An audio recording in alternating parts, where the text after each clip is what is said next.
Welcome to Electrified. It's your host, Dylan Loomis. According to local reporting from Covering Katy, it looks like Tesla will bring its third Megapack factory to the world, this one in Waller County in Texas. This agreement will bring around 1,500 jobs to the Empire West Industrial Park in Brookshire. Tesla will operate a new Megapack battery storage manufacturing facility at a 1 million square foot building, which was initially constructed with no tenant on speculation it would attract jobs and economic development. And in this case, apparently that paid off. Stream Realty built that spec building, and that same company is going to oversee the construction of a new 600,000 square foot distribution facility that will also have some manufacturing capabilities. And when it's done, Tesla will occupy both buildings. A director from Waller County said this will be a state-of-the-art manufacturing facility for their Megapack product.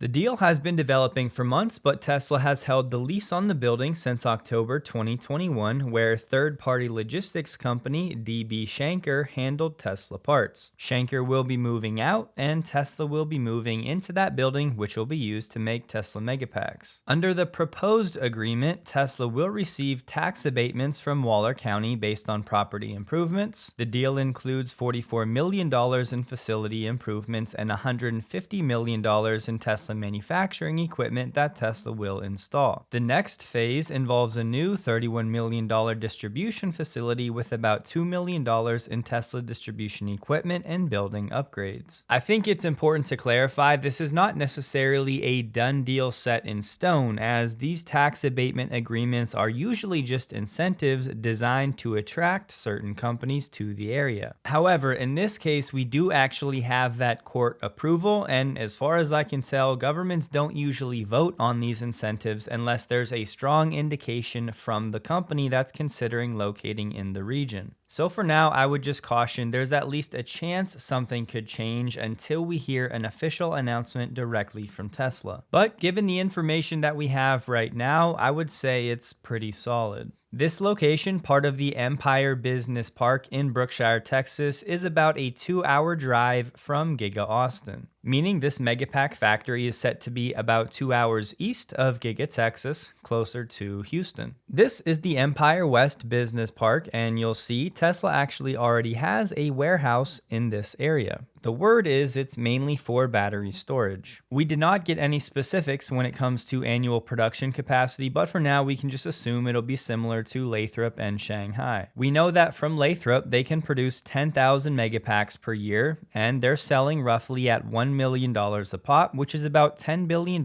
in annual revenue once it's fully ramped. Then just napkin math, if you assume about 25% profit, that's about $2.5 billion in annual profit for each American Megapack factory. Just keep in mind it's going to take time for those numbers to hit Tesla's income statement. Maybe it won't take a year since part of the building is already constructed, but there will be some improvements and upgrades required. So conservatively, we'll say 9 to 12 months to get these locations ready, and then another 12 to 24 months for this factory to ramp to significant volume, which means we could be into early 2027 before we see significant profits from this location. Personally, my biggest question is what is Tesla working on when it comes to LFP cells, because we have to keep an eye on the tariffs from China. As we know, Tesla is quite reliant on CATL for their LFP cells for the Megapack. But last year on the Tesla careers page, we saw a listing for a senior cell materials engineer for LFP cathodes. We also heard last year Tesla was set to bolster its battery production in Nevada with a new facility in Sparks, incorporating unused equipment from CATL to make LFP batteries.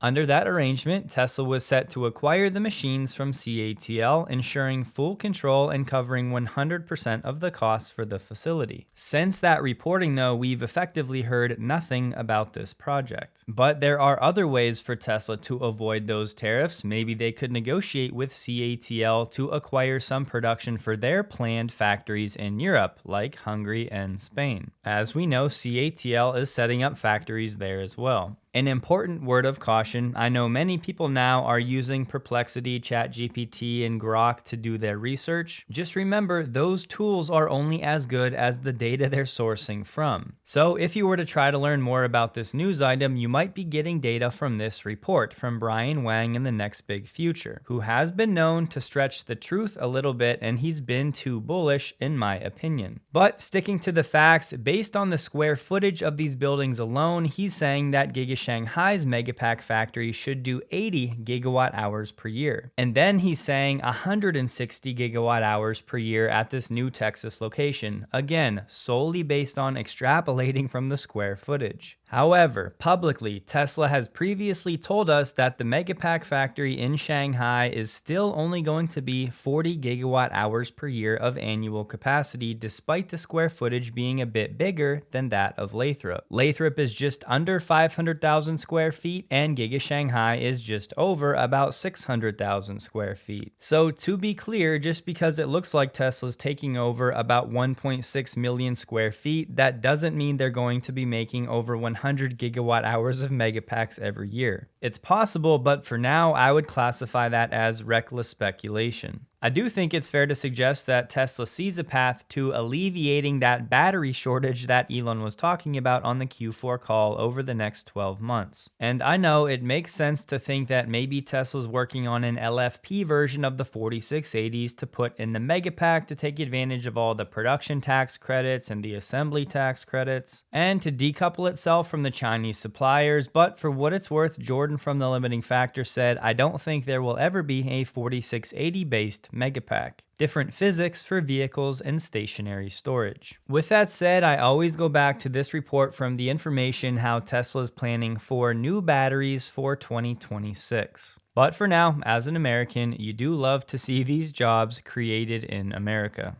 Yesterday, the word was there was not going to be a delay for the tariffs, and what do you know, here we are, and Trump announces a 1-month delay for those tariffs on Canada and Mexico. And listen, I've been plugged into the daily news flow now for just over 3 years, and I cannot stress enough the importance of reading multiple sources. Personally, I spent way too long clicking on every article, dealing with all the ads, and getting through all of that noise to actually get to the data of the reporting. Why is this so important? Sometimes you'll find conflicting data. Sometimes certain articles have more context and more reporting that others don't have. Then, as time passes, more information comes out and not all articles are ever updated. So after a lot of trial and error, I finally found a source where I can see every article about every news story, and it'll tell me right away if that source has high factuality or very high factuality. It tells me the political lean of that source, and I can see the headlines for the left, center, and right in one click. And not only that, but I can see who owns every source. So in practice, I usually skip over any source that has mixed or low factuality. And this data on the latest breaking news is made possible thanks to Ground News, the sponsor of this video. Most of us Tesla fans are mission-driven people, and Ground News is no different. They've developed a website and an app trying to give readers an efficient, data-driven way to objectively read the news without using any of the toxic algorithms that are really destroying the fabric of our culture. I'd also guess many of you are like me, you just want to know what's going on without all of the hype and all of the narrative propaganda. And that's where Ground News shines. It combines thousands of local and international news sources in one place, so we can compare coverage, check the factuality of the sources, and be alerted to any media bias. You can also curate your own feed to get breaking news on topics of interest like Tesla and Elon. Plus, you get all kinds of custom data using the My News Bias tool that shows me my reading history over different time frames. And the blind spot feature helps you to quickly figure out what stories have little reporting from either side of the political aisle. So if you'd like to check it out and support the channel, you can head to ground.news/electrified, linked below, to get 40% off the Vantage plan for unlimited access, which is what I use. Or you can use the QR code right on the screen. screen. Right now, the US is pushing for zero tariffs on cars imported to India. This is under a proposed trade deal, but New Delhi is reluctant to immediately bring down such duties to zero, even as it does consider further cuts. India's high auto tariffs will feature in formal talks for a bilateral trade deal that are yet to begin. The US ask is for India to bring tariffs down to zero or negligible in most sectors except agriculture. A second source said India was listening to the US and had not pushed back, adding it would respond with its position on the tariffs after consulting local industries. But we already know the homegrown auto players in India are not going to like this proposal. The Indian Trade Minister is currently in the US for a week-long trip. And the word is, while India is unlikely to relent to US demands to reduce tariffs on auto imports to zero right away, it has been priming the industry to prepare for a lower tariff regime and to be open to competition. Despite these import duties clearly being in the negotiating phase, Tesla is still pushing ahead with its entry into the Indian market. They're currently marketing a sales recruitment day for a Tesla sales advisor in Mumbai.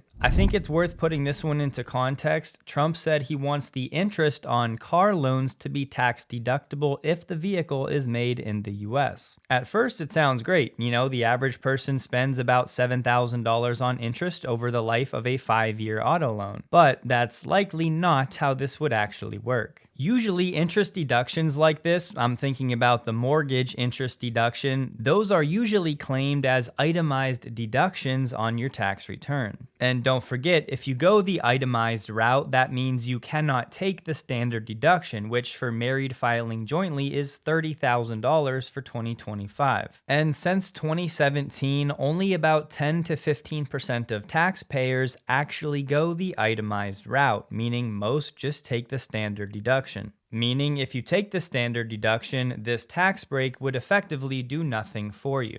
However, there is one exception where this could actually benefit most people, and that's if they made it an above-the-line deduction. That way, it would directly impact your AGI, or your adjusted gross income, which means you would not be required to itemize. And even if that was the case, if you take that $7,000 saved on average divided by 5 years, that's about $1,400 per year. That would actually be tax deductible, and then if you multiply that by, we'll just call it 22%, that would be a savings of about $300 per year. So we'll see if this becomes a thing at all, but if it's like the mortgage interest deduction, then most people aren't really going to benefit from this one. Charles shared this video of some people that were once critics of Tesla, but after FSD rolled out, they began some pretty detailed testing, and now they're busy praising Tesla's FSD and active safety features. These guys gradually increased the difficulty of their tests at night with car beam shining directly at it and under spotlights, and despite that, Tesla could still promptly detect a simulated pedestrian suddenly darting out from behind an obstacle. And finally, they placed a 20-centimeter tall vegetable on the road to test FSD, and FSD handled it safely. We got a PowerShare update for Cybertruck. The home backup has been enabled for customers who have solar in their home's backup circuit. Also, PowerShare has been enabled for customers who have the backup switch and are in an approved utility. Then for Powerwall owners, PowerShare will be enabled for customers with the Wall Connector 3 or the Universal Wall Connector in Q3 2025. Marco has shared a new 88-stall supercharger location is coming to Bakersfield, California. This one is noteworthy though because it'll also have 18 Tesla Semi stalls as well. The site will have a 640 square foot amenities building with washrooms and vending machines, and solar canopies will be placed above all but 6 of the charging stalls for passenger vehicles. We got a bit of information about Volvo's upcoming ES90 EV, but we do not yet have an official EPA estimate. So just know all of these range figures you're seeing online are for different testing cycles. But this hatchback is set to make it to the United States. It has a 14.5-inch center touchscreen and a 9-inch display right behind the steering column. Volvo is saying the fastest variant does 0 to 60 miles miles per hour in 3.9 seconds. This one's built with an 800-volt architecture. It can charge up to 350 kilowatts, and the battery packs will be between 88 and 102 kilowatt hours. Starting today, the EV version is available in most European countries, but for now there's no word on when it will be available for the US. We also learned about VW's first EV called the ID Every1 that will use Rivian software. This EV is expected to go into production in 2027 with a starting price of about $21,500. This is different from their ID2 All, which is supposed to be priced in a similar category, maybe a few $1,000s more, but that one should be available in 2026. However, that one will not be using Rivian software. The Powerwall 3 is now available in South Africa. I thought this parking behavior was pretty incredible. If it was what I think it was, you'll see this woman getting in a vehicle and FSD 13.2.8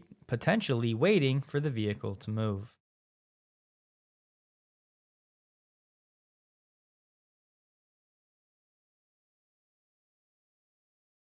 All right, we are stopped here for some reason. Oh, looks like a car is backing out. Don't tell me it's gonna back into this spot here after this car leaves. So it saw that the human went to the car and is leaving. No way. No way. All right, it's attempting to park. Looks like it's gonna need an adjustment to actually get into the parking spot. Oh, that is phenomenal logic. There's plenty of space there, but it's being extra cautious. Come on, you got this.